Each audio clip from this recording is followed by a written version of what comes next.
Don. ನಾನು ಮತ್ತು ಸಾಗರ್ ಇಬ್ಬರು ಕ್ಲಾಸ್ಮೇಟ್.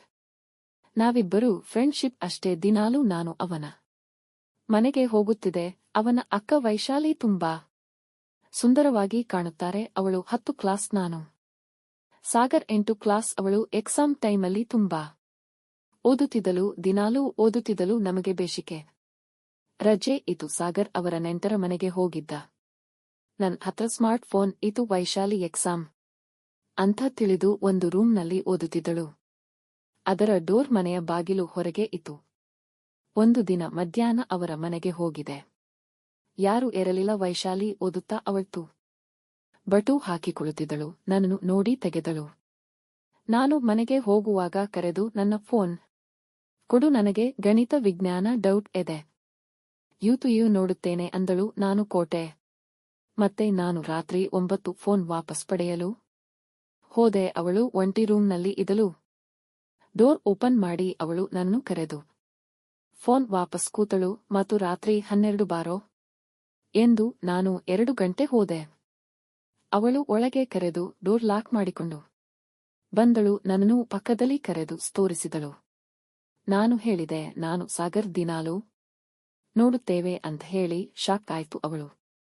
ಏತರದಲ್ಲಿ ನನ್ ಸಮನ್ ವೈಶಾಲಿ ಮಹಿಷಾ ನನ್ನು ಮಾಡೋ ಅಂತ ಪ್ರೋತ್ಸಾಹ ಮಾಡಿದಳು. ನಾನು ವೈಶಾಲಿ ಯಾರಿಗೂ ಗೊತ್ತಾಗದಂತೆ ಮಾಡೋಣ ಎಂದಳು. ಅವಳು ನೈಟಿ ಹಾಕೊಂಡಿದಳು. ನಾನು ನಿಧಾನವಾಗಿ ತೆಗೆದೆ. ಅವಳು ಕೂದಲು ಬೀಚಿ ಕೊಂಡಳು. ನಾನು ಅವಳ ತೆಗೆದೆ. ನಾನು ಬೇ ಆದೆ. ಅವಳು ಫಿಲ್ಮ್ ತರ ಅವಳ ನನ್ ಮುಖದ ಮೇಲೆ ಸವರಿದಳು. ನಾನು ಉದ್ರೇಕ ಜಾಸ್ತಿ ಆಗುತ್ತಾ ಅವಳನ್ನು ಹಿಂಬದಿಯಿಂದ ಹಬ್ಬಲು ಮನಸ್ಸಾಯಿತು. ಶುರುಮಾಡಿದೆ. ಅವಳನ್ನು ಅವ ಗೋಡೆಗೆ ನಿಲ್ಲಿಸಿ ಸ್ವಲ್ಪ ಮೇಲೆ ಎತ್ತಿ ನನ್ನ ಲಿಂಗ ಅವಳ ಹಾಕಿದೆ. ಅದವಳು ಆ ಎಂದು ನನ್ನನ್ನು ಗಟ್ಟಿಯಾಗಿ ತಬ್ಬಿಕೊಂಡಳು. ನಂತರ ನಾನು ಅವಳನ್ನು ನಾಯಿ ಹಾಗೆ ಬಗಲು ಹೇಳಿದೆ. ಅವಳು ಹಾಗೆ ಬಾಗಿದಾಗ ಮತ್ತೆ ಹಬಿದೆ. ತುಂಬಾ ಮಜಾ ಬರ್ತಿದೆ ಕಣೋ ಎಂದು ಹೇಳಿದಳು. ಒಂದು ಶಾಟ್ ಮಾಡಿದೆ. ಅವಳು ಎದ್ದು ನಿಂತು, ಹೋಗು ನಾಳೆ ಬಾ ಎಂದಳು. ನಾನು ಮನೆಗೆ ಹೋದೆ. ಮಾರನೇ ದಿನ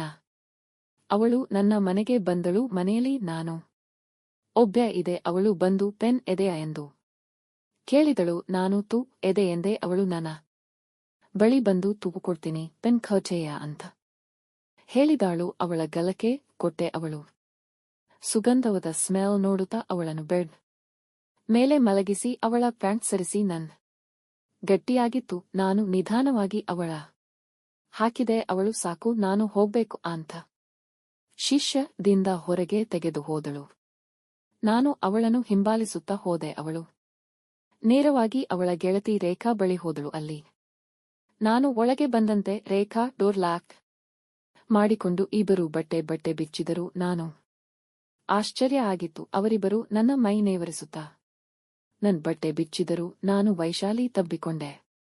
ರೇಖಾ ನನ್ನನ್ನು ತಬ್ಬಿಕೊಂಡಳು. ರೇಖಾಗೆ ಹೇಳಿದೆ, ನೋಡು, ನಾನು ಮೊದಲು ವೈಶಾಲಿ ಮಾಡುವೆ, ನಂತರ ನಿನಗೆ ಮಾಡುವೆ ಎಂದೆ. ಅವಳು ನಿಜವಾಗ್ಲೂ ಎಂದು ಸರಿ ಎಂದಳು. ವೈಶಾಲಿ ಮೈ ಮೇಲೆ ಬೇಟೆಗಾರನಂತೆ ಬಿದ್ದು ಮೈಯೆಲ್ಲ ಅವಳನ್ನು ಕೆಳಗೆ ಹಾಕಿ ಮೇಲೆ ಬಿದ್ದೆ. ಅವಳ ಕೈಯಲ್ಲಿ ಕೈ, ಬಾಯಲ್ಲಿ ಬಾಯಿ ಇಟ್ಟು ಗಟ್ಟಿಯಾಗಿ ಅವಳ ಸವರಿದೆ. ನನ್ ಲಿಂಗ ಅವಳತ್ತು ಇಟ್ಟು ಜೋರಾಗಿ ಒಳಗೆ ಹೊರಗೆ ಮಾಡಿದೆ. ಅವಳು ಸಾಕು ಎಂದಳು. ನಾನು ಬಿದುದಿಲ್ಲ ಎಂದು ಏನು ಜೋರಾಗಿ ಮಾಡಿದೆ. ಅವಳು ಅಳುತ್ತಿದ್ದಳು. ಬಿಡಲಿಲ್ಲ. ಒಂದು ಶೋಟ್ ಆಯ್ತು. ನಾನು ಎದು ಬಟ್ಟೆ ಹಾಕಿಕೊಂಡು ಓಡಿ ಹೋದೆ.